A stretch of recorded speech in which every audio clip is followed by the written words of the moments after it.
오늘은 거룩한 주일입니다. 다 함께 찬양하며 주일 예배를 드리시겠습니다.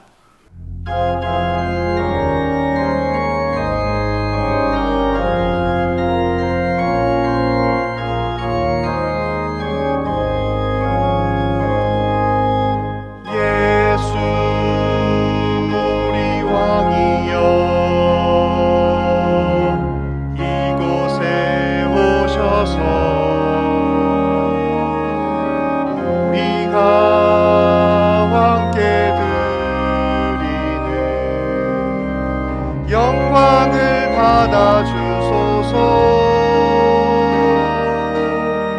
우리는 주님의 백성, 주님은 우리 왕이라. 왕이신 예수님 오셔서 사정하사 다스리소서. 예수 우리 주시여, 이곳에 오셔서 우리가 주께 드리는 찬양을 받아주소서.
내 평생의 선하심과 인자하심이 반드시 나를 따르리니 내가 여호와의 집에 영원히 살리로다. 사랑과 은혜가 풍성하신 하나님 아버지, 오늘 거룩한 주일로 예배하게 하심을 감사드립니다. 이 시간 사랑하는 성도들과 모든 심령들 가운데에 성령의 충만한 은혜를 더하여 주시고 하나님께 영광 돌리는 거룩한 예배되게 하여 주옵소서. 사랑이 많으신 예수님의 이름으로 간절히 기도하옵나이다. 아멘.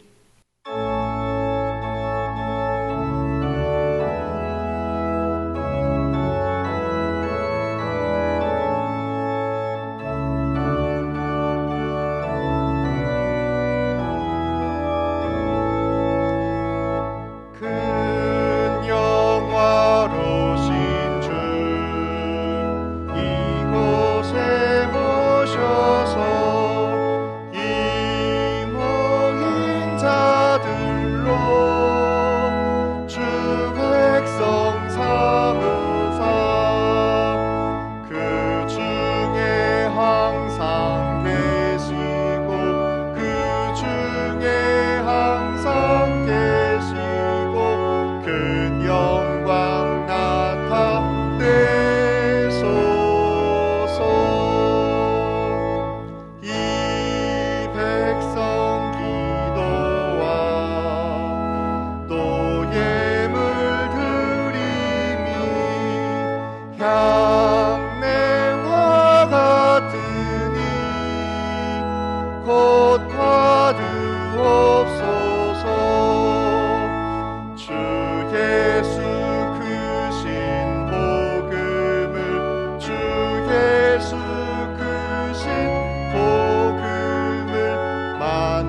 나는 전능하신 아버지 하나님 천지의 창조주를 믿습니다. 나는 그의 유일하신 아들 우리 주 예수 그리스도를 믿습니다. 그는 성령으로 잉태되어 동정녀 마리아에게서 나시고 본디오 빌라도에게 고난을 받아 십자가에 못 박혀 죽으시고 장사된 지 사흘 만에 죽은 자 가운데서 다시 살아나셨으며 하늘에 오르시어 전능하신 아버지 하나님 우편에 앉아 계시다가 거기로부터 살아있는 자와 죽은 자를 심판하러 오십니다. 나는 성령을 믿으며 거룩한 공교회와 성도의 교제와 죄를 용서받는 것과 몸의 부활과 영생을 믿습니다. 아멘. 사랑하는 아버지 하나님, 설 명절을 하나님의 크신 사랑과 은혜 가운데 보내고 거룩한 주일이 아침에 저희들 하나님 아버지께 신령과 진정으로 예배드리고자 주님 앞에 나왔습니다.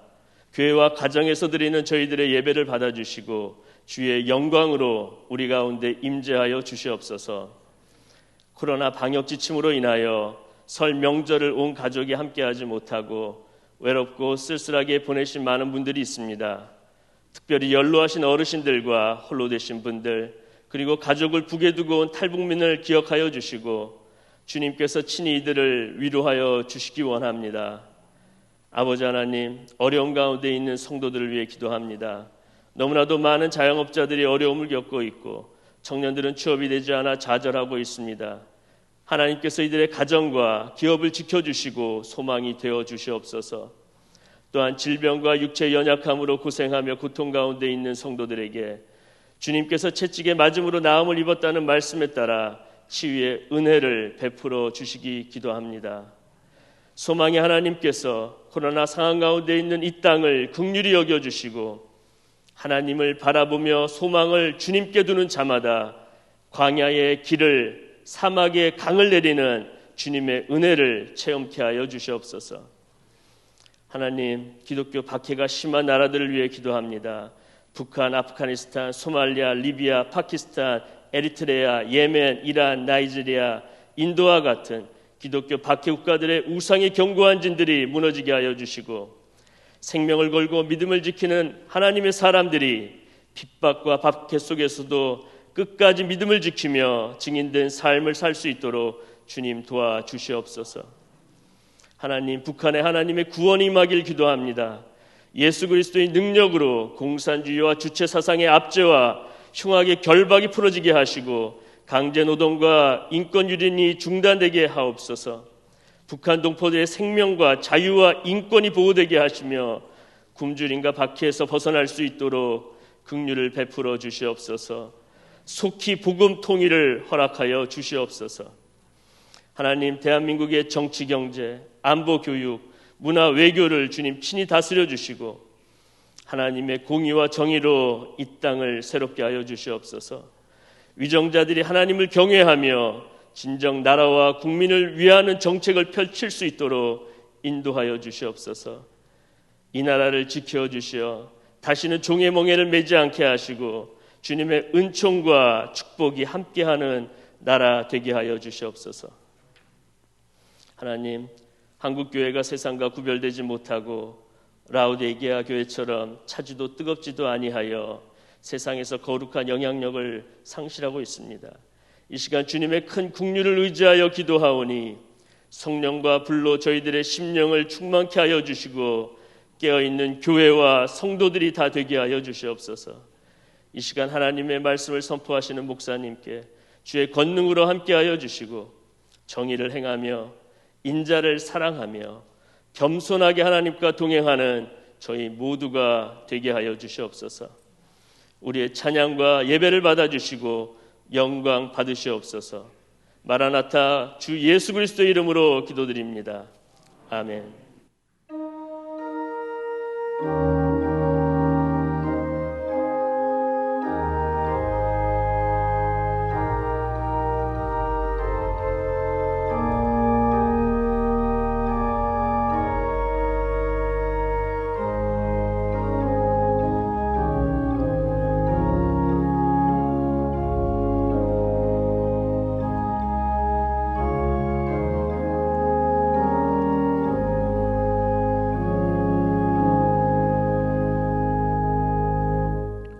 교회 소식을 말씀드리겠습니다. 주일 1, 2, 3부 예배는 대면 예배와 온라인 예배로 드립니다. 예배 안내는 주보를 참고하여 주시기 바랍니다. 사순절 기도회가 온라인으로 사순절 묵상집에 따라 진행됩니다. 주일을 제외한 2월 17일 수요일부터 4월 4일 토요일까지 오전 11시에 진행됩니다. 오전 11시에 실시간 유튜브 교회 홈페이지에서 방송되며 매일 낮 12시에 녹화된 영상을 교회 홈페이지에 업로드하여 일터에서나 가정에서나 가능한 시간에 사순절 기도에 참여하실 수 있습니다. 예수님의 고난을 묵상하고 부활을 소망하는 사순절 절기로 보내시기 바랍니다. 아울러 사순절 묵상집은 주중 교회 1층에서 수령하실 수 있습니다. 알림입니다. 2021년 말씀카드 달력 구역 인도자 교재는 2층 로비에 비치되어 있습니다. 해당 되시는 성도님들은 꼭 수령하시기 바랍니다. 아울러 날마다 말씀 따라도 판매하고 있습니다. 유년부 초등부 온라인 바이블 캠프가 20일 토요일 오후 1시부터 3시까지, 21일 주일 오전 11시부터 낮 12시까지 온라인으로 진행됩니다. 유튜브에서 강서성결교회 교회학교를 검색하시고 참여하시기 바랍니다. 교회학교 부흥과 성장을 위하여 관심과 기도 부탁드립니다. 교우 소식입니다. 119구역 권영봉 권사님, 정남래 권사님 가정에서 하나님께 범사하는 마음으로 감사하는 마음을 담아 예쁜 꽃으로 봉헌하셨습니다. 출산한 가정이 있습니다. 주보를 참고하여 주시기 바랍니다. 결혼 소식입니다. 323구역 이용규 안수집사님, 허미경 권사님의 장녀 지혜양의 결혼식이 20일 토요일 오후 4시 보타닉파크 웨딩 카라홀에서 있습니다. 소청 광고입니다. 421구역 이지은 집사님의 부친께서 11일 목요일에 수천하셨습니다. 명준호 집사님의 장인 어른이 되십니다. 모든 장례의 절차를 잘 마쳤습니다. 이 가정들을 위해 기도해 주시기 바랍니다. 이 시간 찬송 570장 부르시면서 봉헌하시겠습니다.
부족한 전혀 없어라.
우리를 구원하사 자녀 삼아주시고 저를 따라 부족함이 없는 길로 인도해 주시는 하나님의 은혜와 사랑 감사를 드립니다.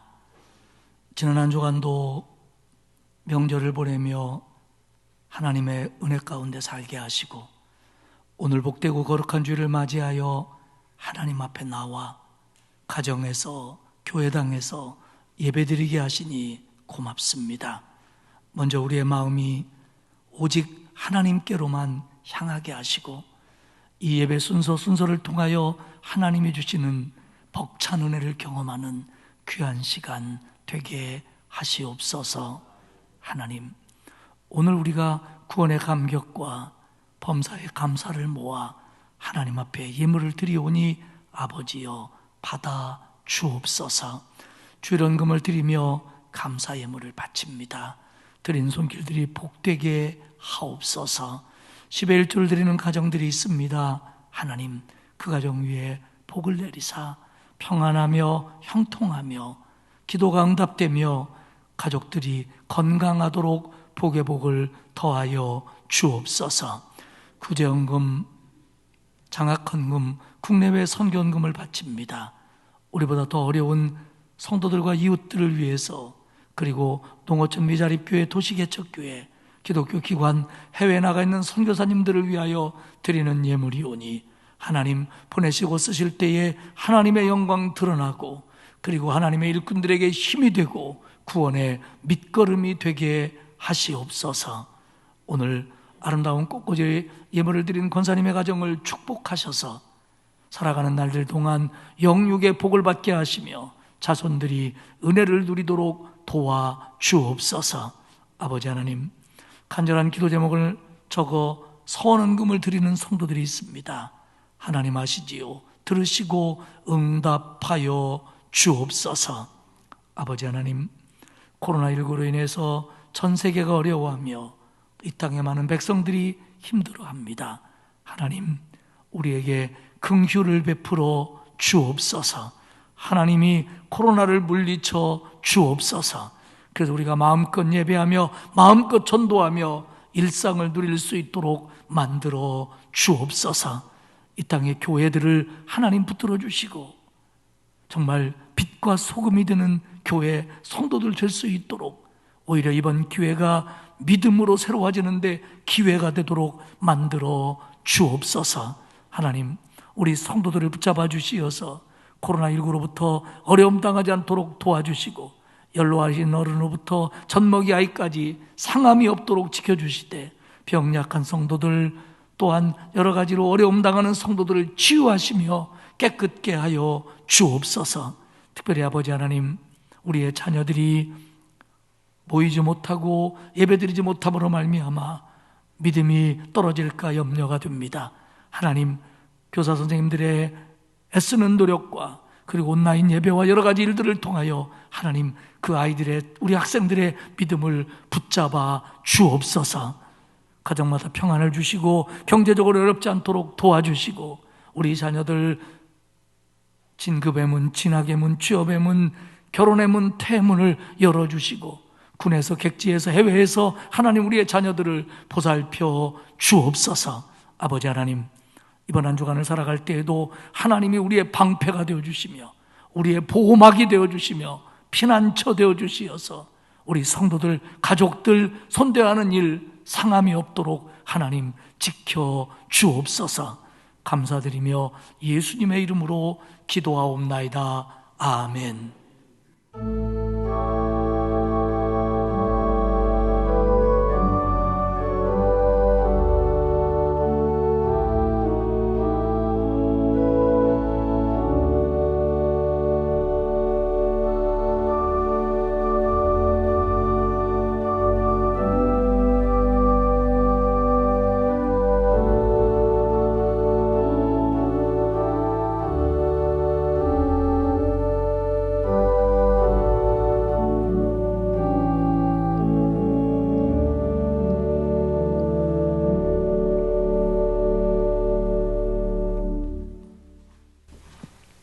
하나님의 말씀은 시편 1편 1절에서 3절까지입니다. 구약 성경 805페이지입니다.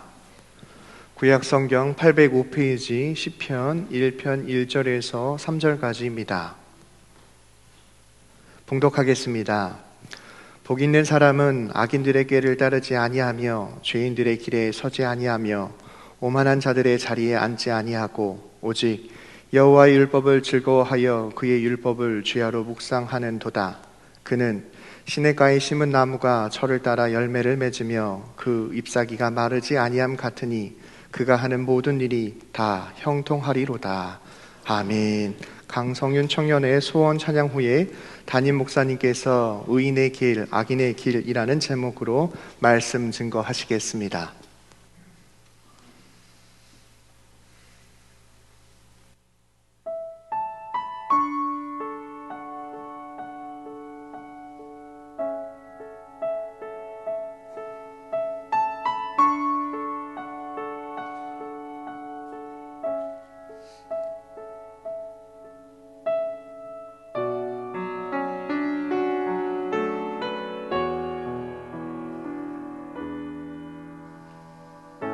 삶의 작은 일에도 그 맘을 알기 원하네. 그 길, 그 좁은 길로 가기 원해.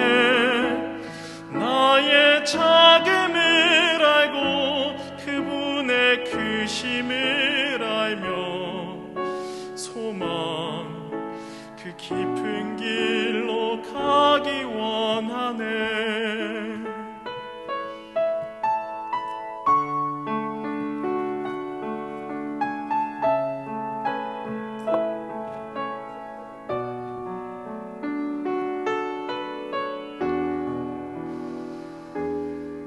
저 높이 솟은 산이 되기보다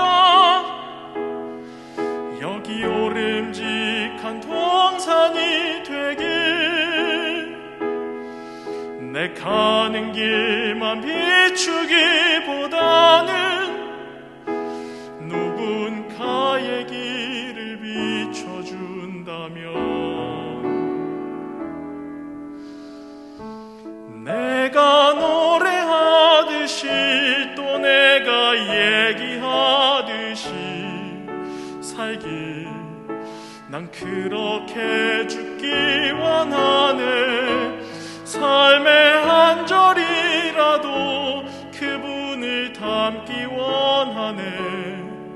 사랑 그 높은 길로 가기 원하네.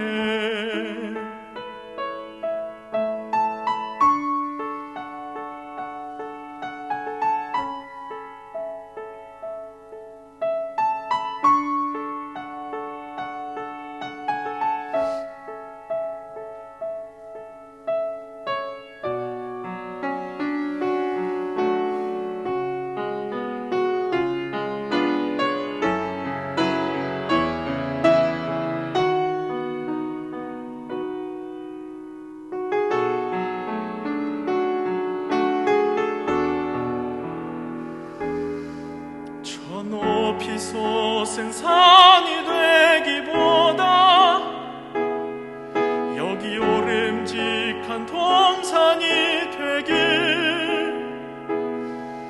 내 가는 길만 비추기보다는 누군가의 길을 비춰준다면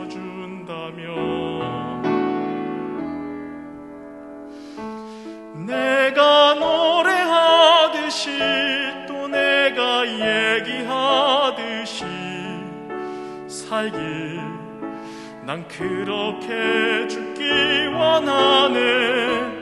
삶의 한 절이라도 그분을 닮기 원하네.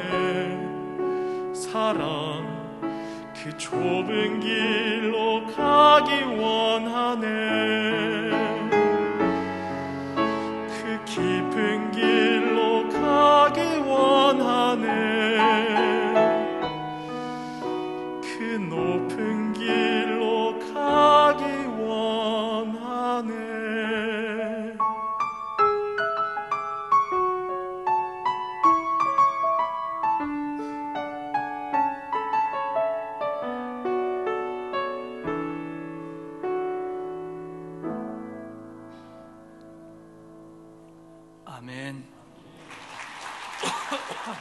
은혜스러운 찬양이었습니다.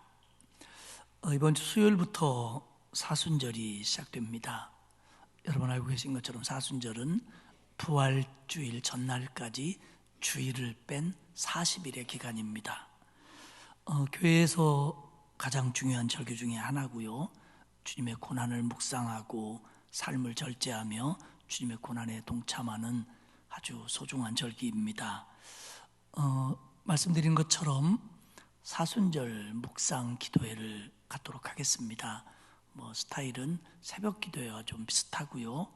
여러분들이 교회에 나오시는 건 아직 제한이 되어 있고요. 매일 11시에 우리 목회자들이 이곳에서 사순절 기도회를 가질 겁니다. 그럼 여러분들이 11시에 가정에서 온라인으로 홈페이지와 유튜브를 통해서 동참하실 수 있습니다.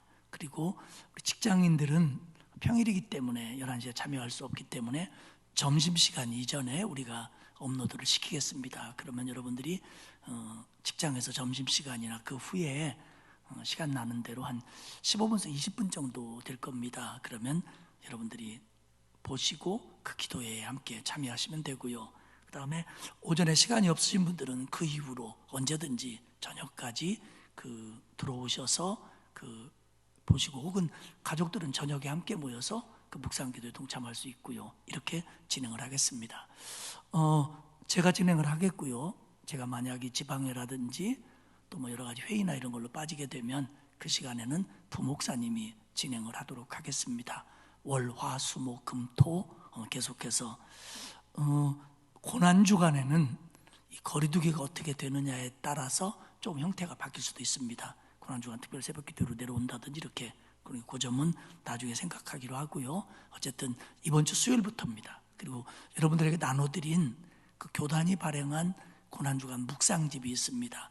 그 본문과 찬송에 의해서 진행이 될 겁니다. 그러니까 혹시 유튜브를 못 보시더라도 개인적으로 하실 분들은 그걸 가지고 성경 읽고 찬송 부르고 묵상하시면 또 참여하는 방법이 될 수 있습니다. 어쨌든 우리가 주일 말고는 잘 모이지도 못하는데 사순절만큼은 이런 방법이라도 통해서 함께 또 예배하고 기도하자 하는 의도에서 이렇게 진행이 되는 거니까 성도들 많이 참여해 주시길 바랍니다. 거리두기 단계가 지침이 좀 내려가서 다음 주일부터는 이 인원의 2배까지 모일 수 있게 됐습니다. 그래서 더 많은 성도들이 예배당에 나와서 예배를 드릴 수 있을 것 같습니다. 구정이 지났는데 여러분에게 새해 축복 인사를 드리겠습니다. 예배당에 있건 가정에 있건 우리 사랑하는 성도님들, 올 한 해도 하나님이 지켜주시고 인도해 주셔서 우리 하나님께서 영육간에 풍성한 복을 주시기를 축복합니다. 오늘부터 시편을 좀 깊이 있게 공부를 하면서 은혜를 나누려고 하는데요. 오늘 본문인 시편 1편은 시편 전체의 소론, 시편 전체의 서문에 해당되고 구분상은 지혜시에 속합니다. 그런데 이 시편 1편은 이 1편의 배경이 되는 직접 언급되는 사회적 배경이나 제의적인 배경이 없습니다. 사회적 배경이 없다고 하는 얘기는 무슨 얘기냐면 시편 중에는 많이 어떤 일과 사건을 통해서 그 사건을 겪으면서 혹은 끝난 후에 그것 때문에 지어진 시편들이 많습니다. 예를 들면 다윗의 시편 같은 경우 사울에게 쫓긴 후에 압살롬을 피하여 도망한 후에 이렇게 쓰여진 시편들이 덜어 있습니다. 그런데 1편은 그런 사회적 배경이 없다는 겁니다. 그만큼 순수하다는 얘기가 됩니다. 또 하나, 제의적 배경이 없다고 하는 것은 나중에 시편들은 성전 예배에 사용이 됩니다. 그런데 어떤 시편들은 성전 예배에 사용되려는 목적을 가지고 지어졌다는 겁니다. 그런데 시편 1편은 나중에는 성전 예배에 쓰여졌지만 성전 예배를 위해서 지어진 시편은 아니라는 얘기입니다. 그만큼 시편 1편은 정말 순수하게 지어진 시편이다, 이렇게 보면 됩니다. 1편은 다만 의인들과 악인들의 운명을 대조하면서 하나님의 백성들이 걸어가는 길이 얼마나 복된 길이냐를 설명해 줍니다. 이처럼 시편 전체의 서론이며 서문이며 시편 전체의 성격을 드러내는 시편 1편이 제의시도 아니고 감사시도 아니고 기도시도 아니고 찬송시도 아니고 정말 순수하게 인간의 실제적인 문제를 다루고 있다는 점은 앞으로 등장할 시편 전체가 어떤 제의적인 목적이 아니라 하나님의 백성이 어떻게 하면 행복하게 살 수 있는가에 대한 답을 주고 있는 말씀이다. 그것을 우리가 시편 1편을 통하여 발견하게 됩니다. 시편 1편은 인생의 두 길을 구분합니다. 한 길은 행복의 길이고 축복의 길이고 다른 길은 불행의 길이고 저주의 길입니다. 한 길은 구원의 길이고 한 길은 멸망의 길입니다. 기독교 신앙에 있어서 복의 개념은 하나님의 말씀에 순종하는 것을 떠나서는 언급될 수 없습니다. 생각할 수조차도 없습니다. 그렇기 때문에 오늘 시편 1편은 구약신앙의 토대이며 하나님의 백성의 정체성을 말해주는 시내산 언약과 맥락을 같이 하고 있습니다. 시편 1편에서 말하는 복 있는 자의 모습은 악인의 꾀를 좇지 아니하고 하나님의 말씀을 묵상하는 자로서 그리고 그 하나님의 말씀에 순종하는 복된 자, 의인의 길을 걷는 자, 그 사람입니다. 하나님의 말씀에 순종하는 자에게는 축복과 생명을, 하나님의 말씀에 불순종하는 자에게는 저주와 심판이 기다리고 있다고 하는 이 시편 1편은 하나님의 언약을 충실히 지켜야만 복을 받는다고 하는 신명기적인 사상과 그 맥락을 같이 합니다. 하나님과 이스라엘이 맺은 시내산 언약이 뭡니까? 우리가 이것을 출애굽기, 민수기, 신명기에서 지난 1년 동안 다루었습니다. 하나님이 모세를 시내산으로 불러서 계명을 얘기해주고 규례와 율례를 가르쳐줬습니다. 모세는 이스라엘 백성들을 모아놓고 하나님이 내게 말씀하신 계명과 규례와 율례가 이것이다. 이걸 우리가 지키면 하나님은 우리의 하나님이 되고 우리는 하나님의 백성이 되며 우리는 제사장 나라가 되고 거룩한 백성이 되고 특별한 백성이 될 거다. 너희들 어떡할래?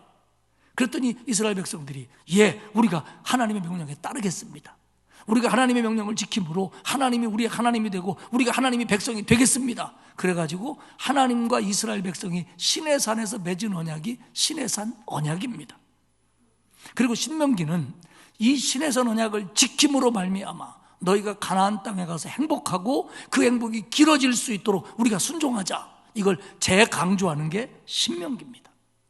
그러므로 시편 1편은, 아니 이어지는 시편 모두는 신명기적 신앙에 토대하여 명확하게 표시된 이정표처럼 이렇게 가야만 축복의 길을 갈 수 있다, 행복의 길을 갈 수 있다, 이게 의인의 길이다 라고 우리에게 이정표를 제시해주고 있습니다.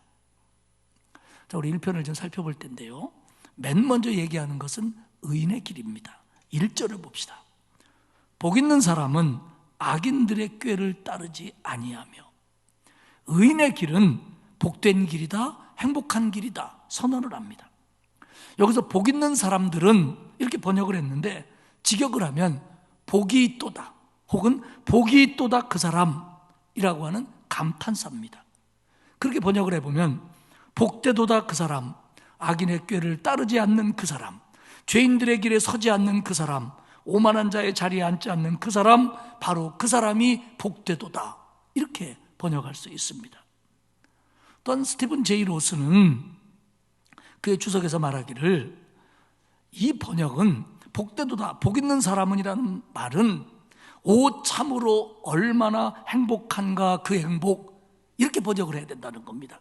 그러면 그렇게 번역에 맞춰 읽어보면 오 참으로 얼마나 행복한가 그 행복, 악인의 꾀를 따르지 아니하는 그 행복, 죄인들의 길에 서지 않는 그 행복, 오만한 자의 자리에 앉지 않는 그 행복, 이렇게 노래하는 거라는 겁니다.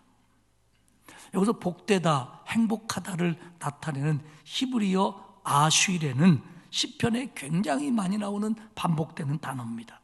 그런데 이 단어는 시편에서 사용될 때 반드시, 또 다른 성경에서도 반드시 제한적으로 사용됩니다. 그게 뭐냐면 이 복된 것은 하나님과 인격적으로 교제하며 하나님의 말씀에 순종하는 사람들에게만 쓰여지는 단어입니다. 세상에서 땡 잡은 거 얘기할 때 이 단어를 쓰지 않습니다. 그러니까 이 복된 행복은 우리의 영혼을 만족해 하는 하나님 안에서 찾는 행복이고요, 하나님을 믿고 순종함으로 얻어지는 행복을 말할 때만 이 단어를 씁니다. 다시 말씀드리지만 그리스도인의 행복은 하나님의 말씀을 떠나서는 존재할 수 없기 때문입니다. 1절에서는 의인의 길을 걷는 자가 복 있는 사람이 하지 말아야 될 것을 세 가지로 얘기합니다. 이것은 의인의 소극적인 측면이라고 말할 수 있겠죠. 첫째는 악인의 꾀를 따르지 않아야 합니다. 1절에 보면 복 있는 사람은 악인의 꾀를 따르지 아니하며, 여기서 악인은 하나님의 말씀을 거스리는 자입니다. 그러니까 하나님 없이 살아가는 세속적인 가치관, 인간 중심의 사고방식, 내 이익을 위한 내 기준의 행동 방식, 그런 걸로 살아가는 사람이 본문이 얘기하는 악인입니다. 그러니까 악인의 꾀는 그런 사고방식, 그런 가치관에서 나오는 생각, 그런 마음에서 나오는 원리, 또 제안, 권고, 이런 것들이 다 악인의 꾀입니다. 하나님의 말씀을 근거로 만들어진 생각이 아니라 자기 생각, 물질 중심, 자기 중심으로 만들어진 모든 것들에서 나오는 것들, 그게 악인의 꾀입니다. 하나님을 믿지 않는 자, 믿는다고 하지만 성경적 가치관이 아닌 자기 중심적인 가치관으로 살아가는 사람들의 이론, 그 생각, 그 주장, 그 권고, 그 이론, 이 모든 것들이 악인의 꾀입니다. 의인은, 복 있는 사람은 악인의 꾀를 따르면 안 됩니다. 여기서 따르다라고 하는 말은 걷다입니다. 걷다. 그러니까 마음으로 따르는 것, 동의하는 것을 우선적으로 얘기하고요, 그것 때문에 행동으로 옮겨지는 것까지도 사실은 포함을 합니다. 의인은, 하나님의 자녀는, 복 있는 사람은 악인의 꾀를 따르면 안 됩니다. 두 번째는 죄인의 길에 서면 안 됩니다. 1절에 보면 죄인들의 길에 서지 아니하며, 여기서 죄인은 그대로 번역하면 하나님의 표적에 빗나간 사람들이라는 뜻이지만 결국 악인의 다른 이름입니다. 죄인들의 길, 죄인들이 다니는 길, 즉 그들이 행하는 생활 방식, 그들이 살아가는 관습, 그들의 삶의 스타일을 말합니다. 이것은 순종의 길과는 정반대의 길이죠. 죄를 두려워하지 않고 쾌락을 추구하고 하나님을 두려워하지 않는 마음에서 나오는 행동입니다. 그 앞에 것이 악인들의 꾀가 이 속에 있는 걸 강조한다면 죄인의 길은 그것이 나와 있는 것을 강조하고 있습니다. 뭐 꼭 그렇게만은 말할 수 없지만 그런 뜻입니다. 그러니까 서지 아니하면은 서 있다, 동참하다, 함께하다입니다. 그러니까 악인에게서 나오는 생각을 통해 나오는 행동들에 동참해서는 안 된다는 겁니다. 이게 뭐냐? 죄인들의 길에 서지 않는 겁니다.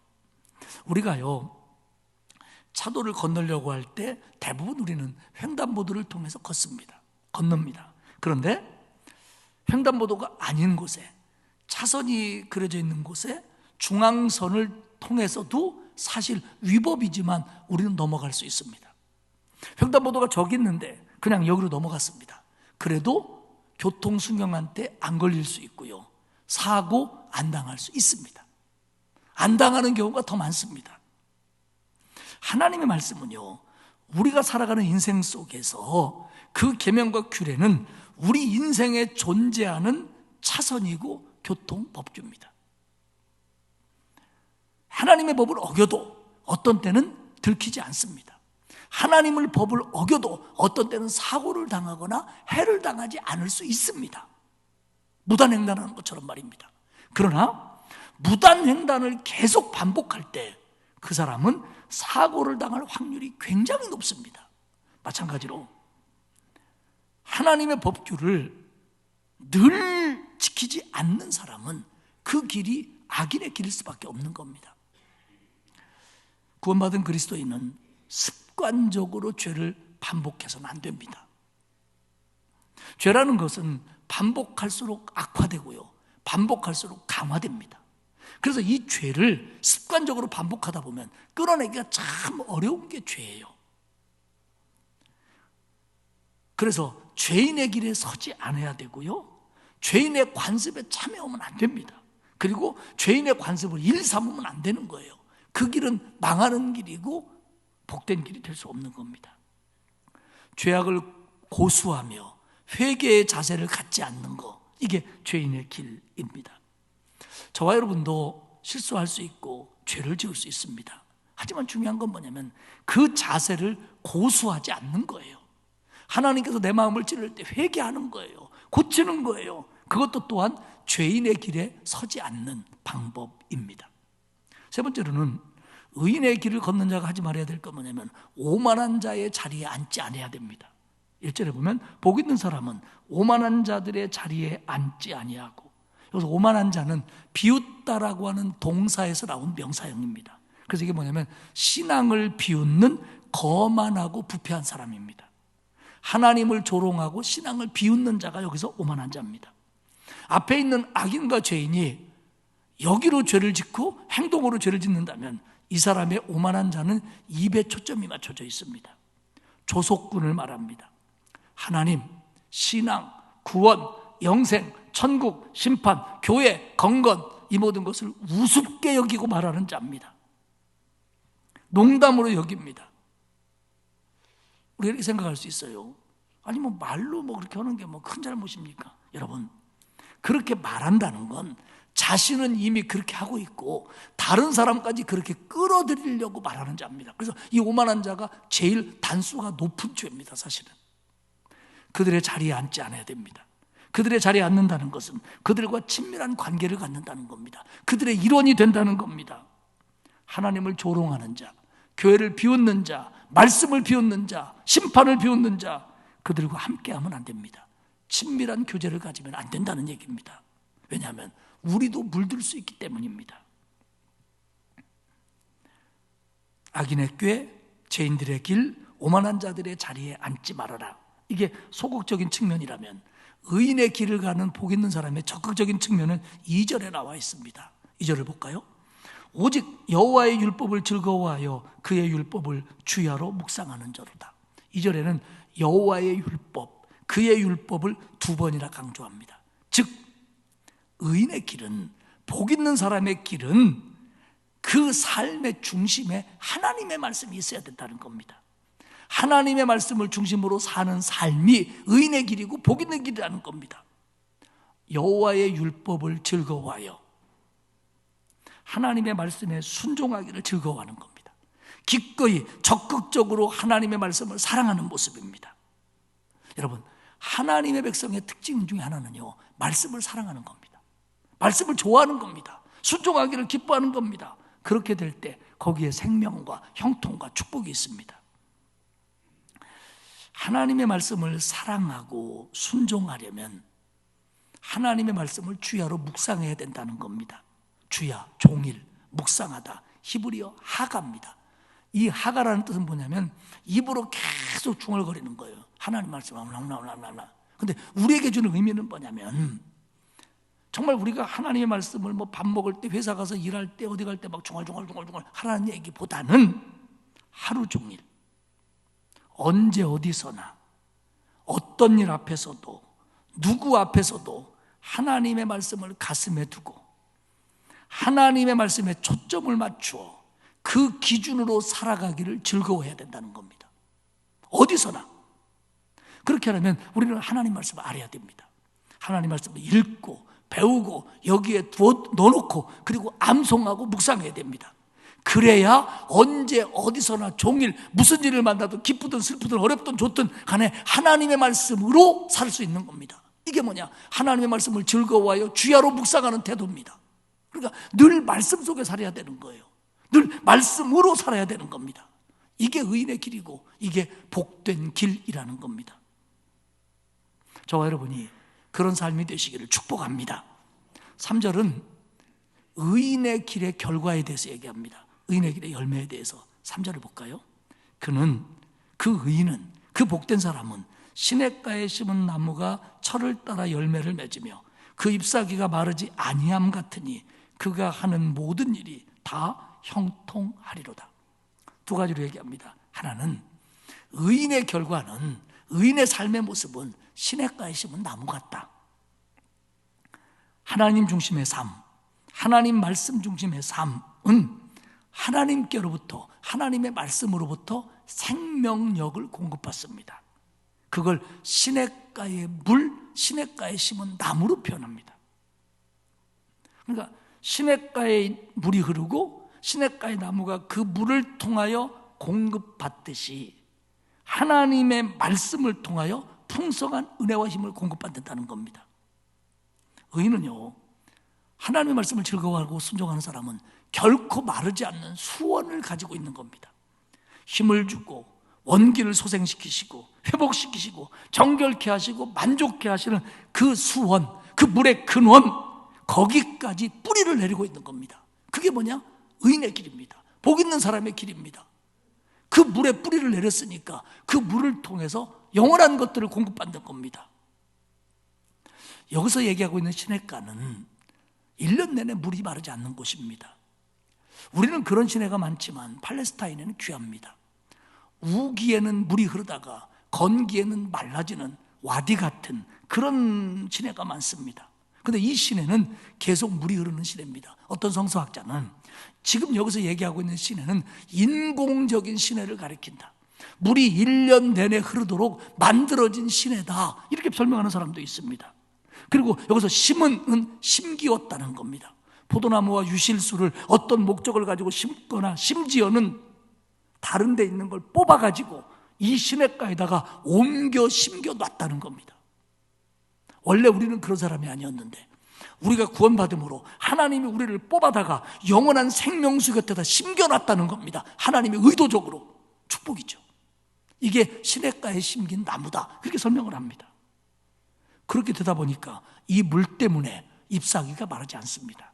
그리고 이 힘 때문에, 이 영향 때문에 철따라 열매를 맺는 겁니다. 잎사귀가 마르지 아니함 같이 영원성입니다. 계속성입니다. 철을 따라 열매를 맺는다. 이게 뭐냐면 자기 때에 자기 열매를 낸다는 겁니다. 여러분, 오늘 시편 1편이 얘기하는 것 가운데 우리가 놓쳐서 안 되는 게 뭐냐면요, 의인의 열매라는 것은, 그리스도인의 행복이라는 것은 그리스도인이 어떻게 했느냐에 따라 주는 보상이 아니고 자연스러운 결과라는 거예요.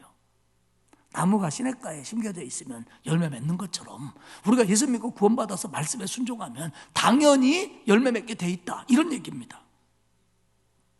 죄악을 멀리하고 죄인의 길을 거부하고 하나님 말씀을 즐거워하고 그 안에서 기쁨을 찾는 자에게는, 그 의인에게는 뿌리가 하나님께 있기 때문에, 뿌리가 말씀에게 있기 때문에 안정감과 평안함 속에 열매를 맺는다는 겁니다. 두 번째로 의인의 결과는 하는 일이 다 형통해집니다. 3절 하반절을 볼까요? 그가 하는 모든 일이 다 형통하리로다. 착각하면 안 됩니다. 나는 이렇게 하는 일마다 안 되지? 전에는 일이 잘 됐는데 요새는 안 되지? 그런 게 이게 다 어떻게 하는 일마다 형통한 거냐? 이렇게 우리는 반문할 수 있습니다. 스티븐 제이 로스는 이렇게 얘기합니다. 이 얘기는 즐거울 때든 고통스러울 때든 승리의 때든 시련의 때든 인생의 모든 시기마다 그 시기에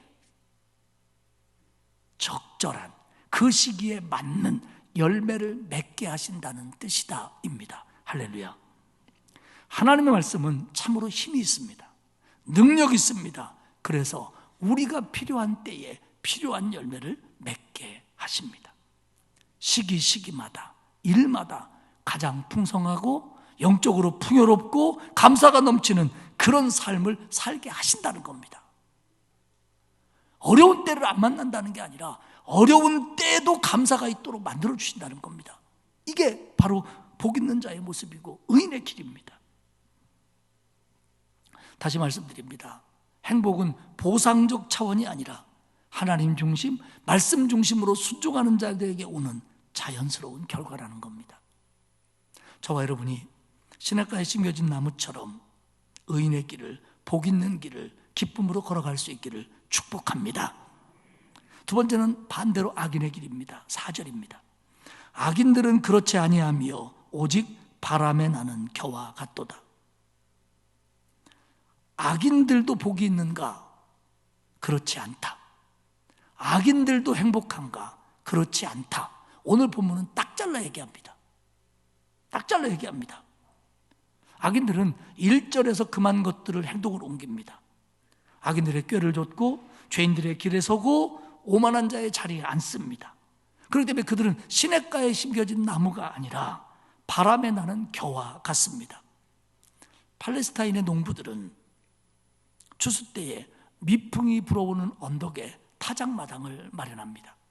그리고 이 당시에 할 수 있었던 도정을 통해서 곡식들을 도정합니다. 그리고는 갈퀴로 그 도정된 곡식을 하늘로 던집니다. 그러면 알곡은 타작마당에 떨어지고 껍질과 부스러진 집으로 되어 있는 겨는 바람에 날아갑니다.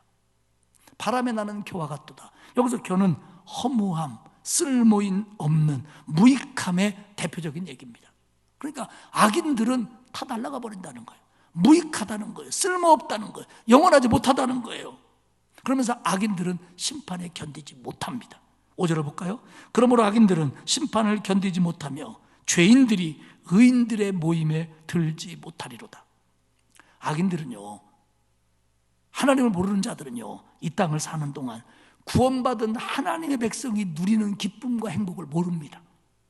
그렇기 때문에 악인들이 왜 불행하냐? 그들은 하나님의 백성이 누리는 구원의 행복을 못 누려요. 하나님과 함께하는 행복을 못 느껴요. 그렇기 때문에 그들은 불행합니다.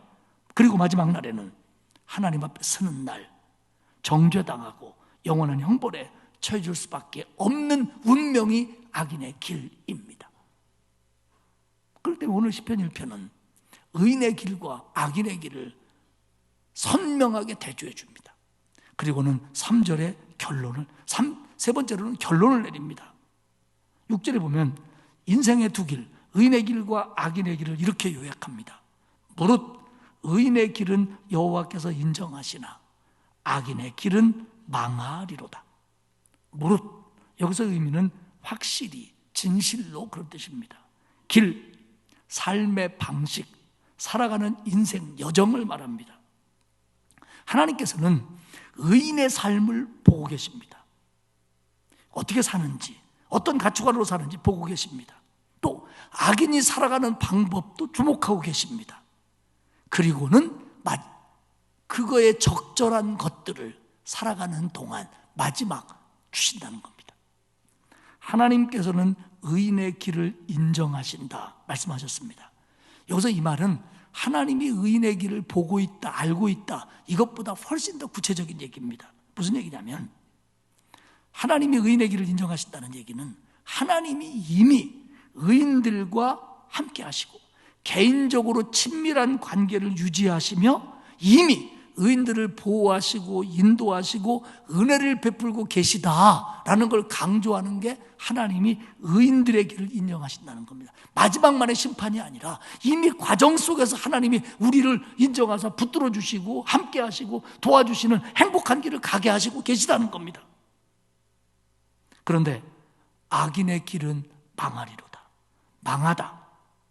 죽다, 파멸당하답니다. 그런데 이런 의미를 가진 단어가 성경에 몇 개 있는데 그 중에 오늘 사용된 이 아바드라는 단어가 제일 중요한 단어입니다. 왜냐하면 이 아바드라고 하는 단어는 사람에게 이 단어가 사용되면 죽는다, 파멸당하다 그랬고요. 이 단어가 나라에게 사용되면 나라가 망하는 걸 의미합니다. 그런데 이 아바드가 죽음 이후의 파멸과 사용될 때는, 죽음 이후의 파멸을 얘기할 때는요, 이게 완전한 소멸로 끝나는 파멸이 아니고, 죽음 이후의 파멸을 이 단어가 표현할 때는요, 완전히 소멸되는 파멸이 아니고, 이 단어는 결코 그치지 않는 악인의 영원한 파멸을 의미할 때만 사용됐습니다. 무슨 얘기냐면 악인의 길이 망한다는 건 끝난다는 정도가 아니라 하나님의 심판이 기다리고 있고 그 심판은 끝나지 않는 망함, 영원한 형벌, 지속되는 파멸을 포함한다는 뜻입니다.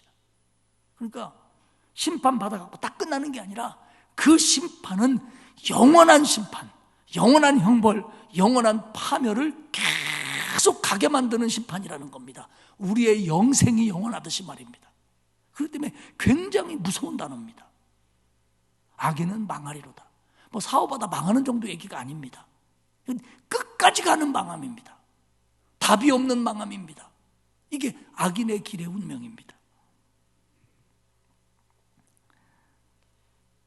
하나님께서는 감사한 게 뭐냐면 악인의 길을 가는 사람도 하나님을 믿고 예수 그리스도를 영접하고 구원받으면 의인의 길을 갈 수 있도록 만들어 주셨습니다. 할렐루야. 이게 복음입니다. 이걸 위해서 예수 그리스도가 오셨고 십자가에 달려 돌아가신 겁니다. 그렇기 때문에 악인의 길을 걷는다고 할지라도 회개하고 돌았으면 하나님께서 의인의 길로 인도하시고 그 길을 인정해 주십니다.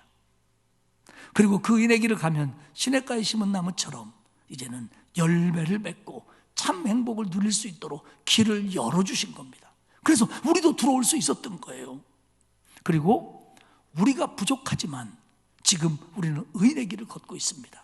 그렇다면 이 의인의 길을 걷는 거에 대해서, 이 길이 복이 있다는 거에 대해서 확신을 가지고 자부심을 가지고 더 분명하게 걸으시기를 축복합니다. 아니, 맞는 길 걸어가면서 주저주저하고 뭐 끼웃거리고 그러면 절대로 안 됩니다.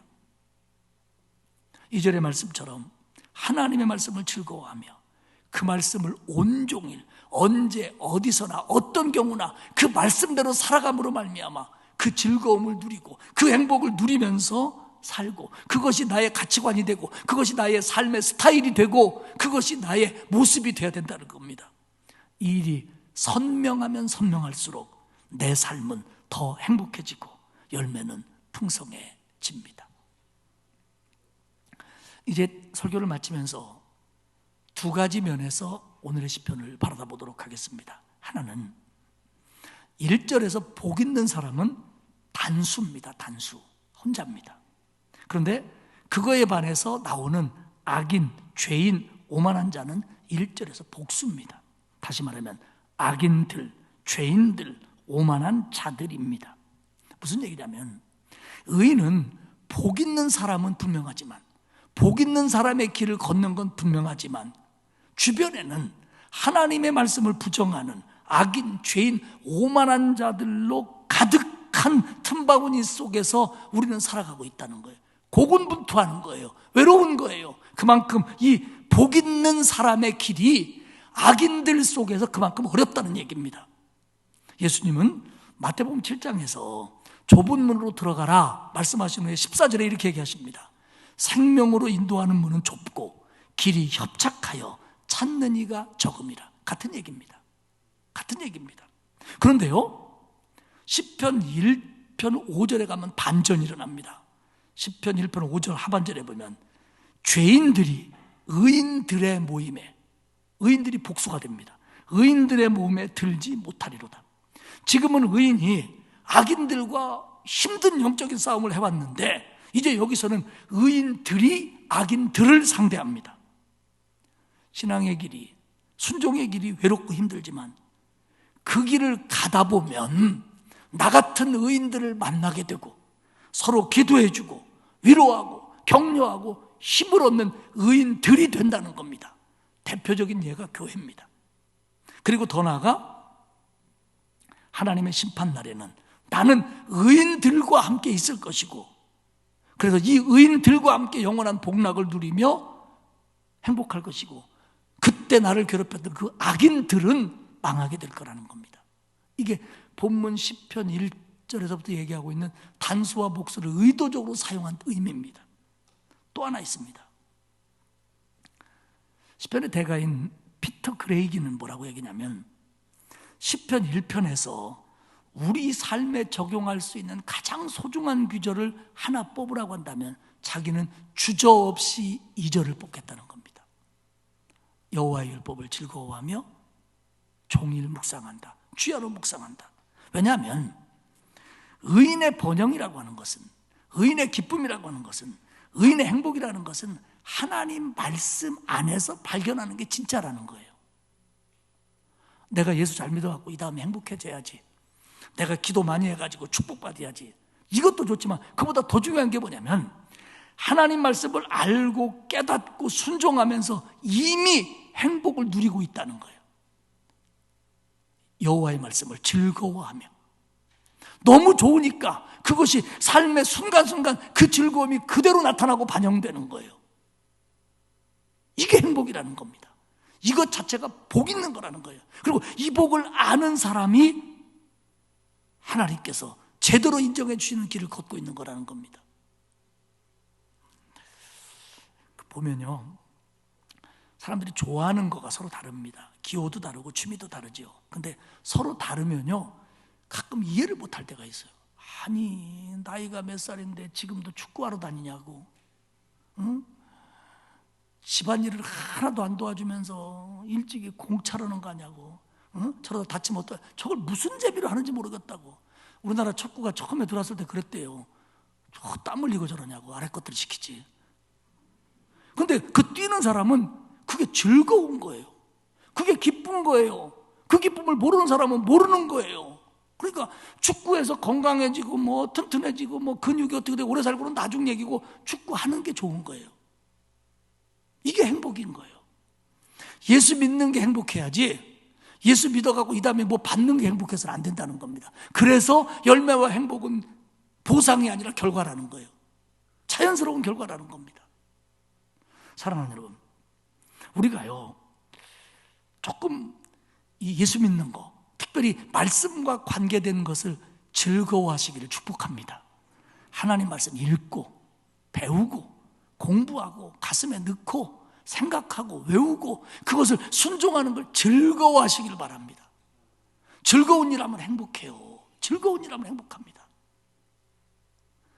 제 아내도요, 제가 밥 먹은 거 설거지하는 거와 제 아들이 밥 먹은 거 설거지하는 행복이 다릅디다. 이번 명절에 보니까 확실히 다릅디다. 저는 뭐 그릇 몇 개 안 사용하거든요. 근데 명절에 애들이 와서 이렇게 쌓여있는데도 하나 손목도 어떻게 그날은 안 아픈지 모르겠어요. 즐거우면 행복한 거예요. 예수 믿는 게 행복하고, 예배 드리는 게 행복하고, 말씀이 행복하고, 헌신이 행복하고, 순종이 행복해야 돼요. 그게 복 있는 길입니다. 로또 당첨되지 않아도. 말씀을 맺겠습니다. 하나님은 우리 괴롭히려고 말씀 주신 게 아니에요. 행복하라고 말씀 주신 거예요. 그렇기 때문에 이 말씀을 더 즐거워하시기를 축복합니다. 어떤 상황에도 기쁘게 순종하시기를 축복합니다. 그러면 이게 선명하면 선명할수록 행복이 커지는 거예요. 기쁨이 커지는 거예요. 남 모르는 축복이 커지는 거예요. 그리고 그렇게 살다 보면 하나님 앞에 서는 날도 잘했다 칭찬받고, 네가 그 길을 걸은 것에 대해서 더 행복할 수 있도록 우리에게 칭찬과 상급을 안겨주실 줄 믿습니다. 한 주간을 말씀으로 행복하게 살아가시고, 하루를 말씀으로 행복하게 살아가시고, 그것이 이어져서 평생 복된 길을 걸어가시는 저와 여러분이 되시기를 축복합니다. 하나님 고맙습니다.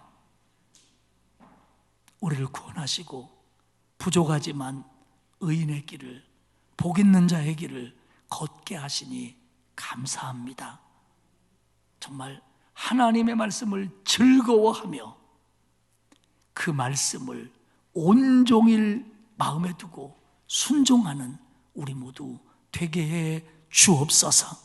어려운 때라지만 예수 믿는 기쁨, 구원받은 감격, 말씀에 순종하는 이 즐거움을 가지고 하루하루 이겨내며 행복하게 살게 하옵소서. 예수님의 이름으로 기도하옵나이다. 아멘. 우리 오늘의 말씀 생각하며 200장 찬송하겠습니다.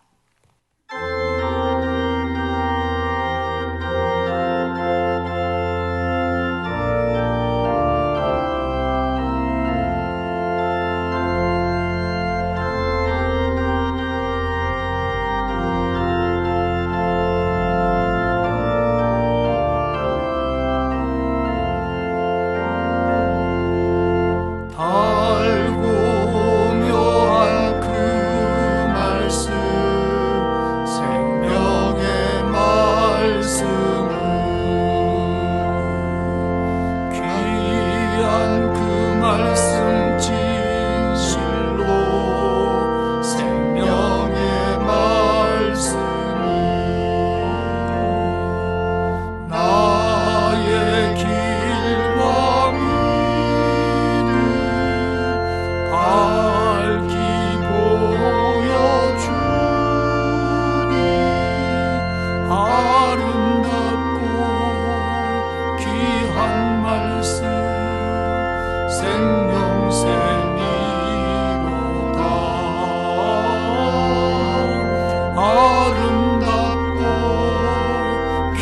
귀한 말씀 생명샘이로다.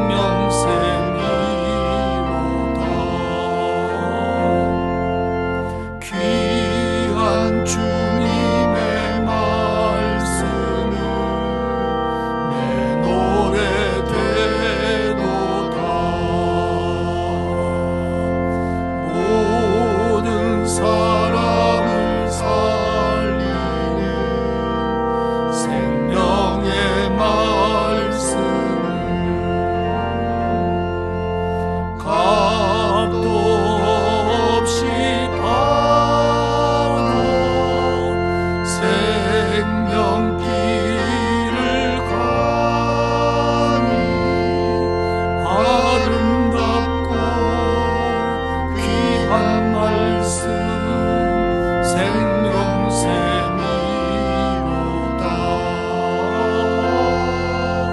아름답고 귀한 말씀 생명샘이로다. 널리 울리어 퍼지는 생명의 말씀은 마음의 용서와 평안을 골고루 주나니 다만 예수 말씀 듣고 복을 받네. 아름답고 귀한 말씀 생명샘이로다.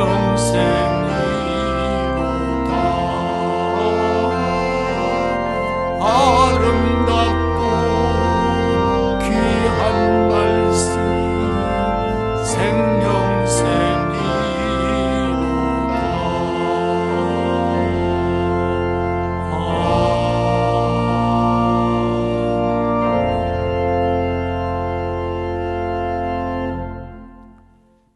이제는 우리 주님 예수 그리스도의 은혜와 하나님 아버지의 넓고 크신 사랑하심과 성령님의 감화감동 위로 교통하시는 역사가 부족하지만 의인의 길 복된 길을 걷게 하심에 감사하며 기쁨으로 즐거워하며 더욱 말씀에 순종할 것을 다짐하는 온 성도들 머리머리 위에와 그 자녀와 가정과 일터 위에와 그리고 우리 교회 그리고 이 나라 위에 이제로부터 영원토록 함께 하옵시기를 간절히 축원하옵나이다. 아멘.